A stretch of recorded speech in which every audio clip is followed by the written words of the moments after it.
Demander le programme, c'est avec Sylvia Garcia. Musique pour commencer ce soir avec le groupe québécois Canaille.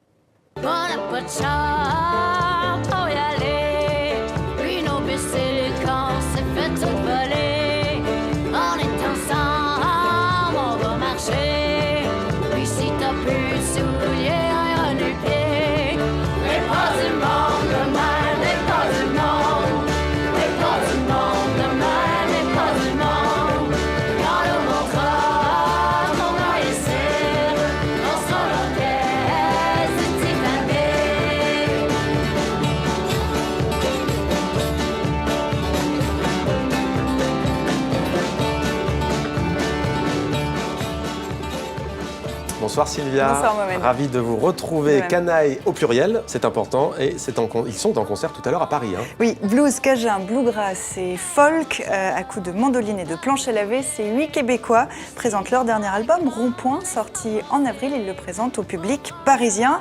Ils font partie de la riche programmation de Mama à Montmartre et à Pigalle. Une 5e édition avec une centaine de concerts, une cinquantaine de conférences pendant 3 jours. À noter que les concerts dans les bars sont gratuits.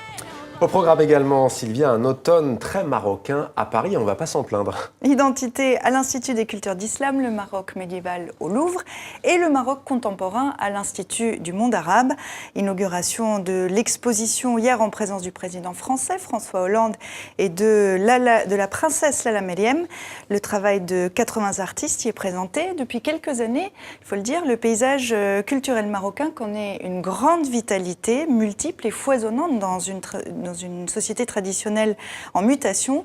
Les artistes se préoccupent de problèmes qui notamment bloquent le passage à une vraie modernité.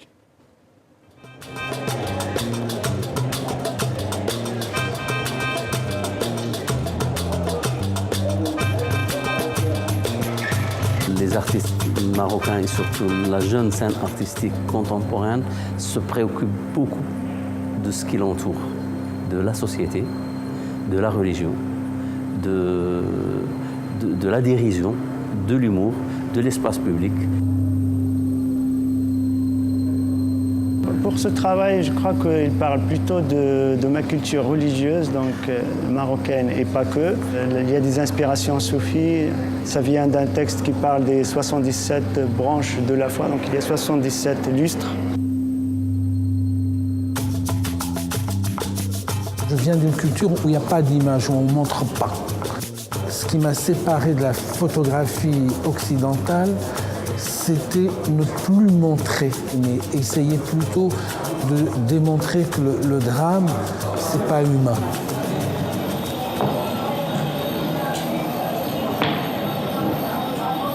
Elle traite un objet qui est très particulier. D'ailleurs, c'est une spécificité marocaine, le peinture qui existe toujours. Or, cet objet, il a aussi plusieurs dimensions, spirituelles, économiques, sociales et politiques. Il peut symboliser l'arnaque politique ou bien une dimension qui est très, très sexuelle aussi. Le Maroc était un lieu effervescent de création et aujourd'hui on présente ça ici. Et puis avec l'ouverture du musée de Rabat aussi, donc il y a beaucoup de choses. C'est le Maroc en folie. En 1999, on avait présenté ici le Maroc, mais on avait présenté à côté, au Matisse, au Delacroix. La scène est arrivée à maturité, elle peut être présentée seule, sans le parrainage de qui que ce soit.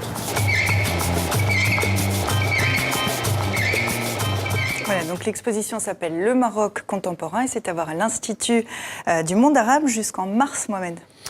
Le journal de Mickey fête ses 80 ans, Sylvia. Un bel anniversaire. Hein. Ce sera plus exactement mardi prochain, mais sorti aujourd'hui de cette édition anniversaire, un numéro collector de 100 pages pour retracer l'histoire de cet hebdomadaire. Et tenez-vous bien, Mohamed, le premier numéro de 1934 qui est réédité, qu'on voit ici. C'est l'occasion de voir l'évolution d'un titre phare de la presse pour enfants, des enfants qui, je suis prête à le parier, vont devoir attendre que leurs parents aient fini de lire tout ça pour pouvoir en profiter aussi. Vous me les donnez, je les lis ce soir, je vous les redemain. Allez. Ça me fera de la lecture. Merci Sylvia. À bientôt. Mohamed. Merci à vous, à bientôt. C'était Demander le programme.